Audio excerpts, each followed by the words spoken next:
तो पुण्यात्माओं, प्रथम बार जो सत्संग सुनता है उसने अरुचि सी बनती है, कदे सुना नहीं, कबीर भगवान बताओ, हमने तो ये कदे सुना नहीं। तो ये उसका जवर है, मलेरिया हो रहा है उसका। और कुछ कुछ एक ना वो भी चर्चा अच्छी ना लगती भगवान की, रागनी कितनी सुन ले, फिल्मी गाने तो रात में भी सुने जा, और ये ना अच्छी लगती, तो उसके पाप कर्म के कारण उसकी आत्मा मूर्छित हो रही है। वो ग्रस्त है उस जवर से, पाप के जवर से। और पाप कटेंगे इसी अमृतवाणी के ट्रीटमेंट से।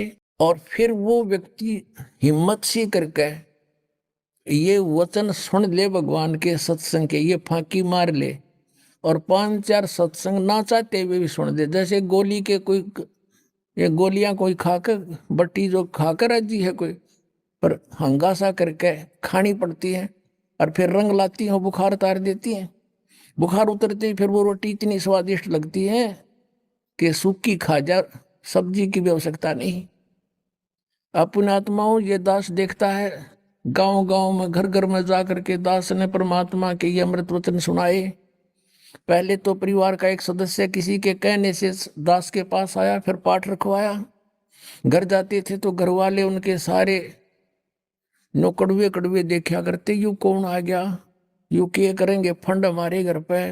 और जब सुने थे सत्संग 3 दिन सामने बैठ के ना सुने थे, जब अम्मा ही लाया करते छत पे, इनने भी सुनना दिया। वो अपना बैठ के कितना न कितना जरूर सुनते, कोने में, कमरे में, बाहर भीतर। तो ये तो इसे वचन है, उसकी उतार देंगे बुखार को।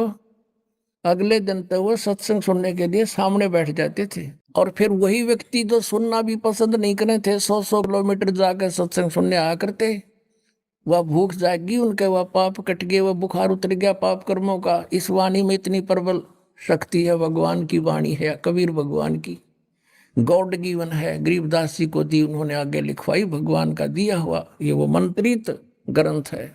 अब परमात्मा की थोड़ी सी वाणी सुनाते हैं, फिर हम उस कंसेप्ट पर आएंगे कि परमात्मा जब शिशु रूप धारण करके आता है, कंवारी गाय का दूध पीता और नहीं पीता हो। ये गुण कौन से भगवान में है जो वेद बताते हैं, ये फिर कंसेप्ट हो जाएगा।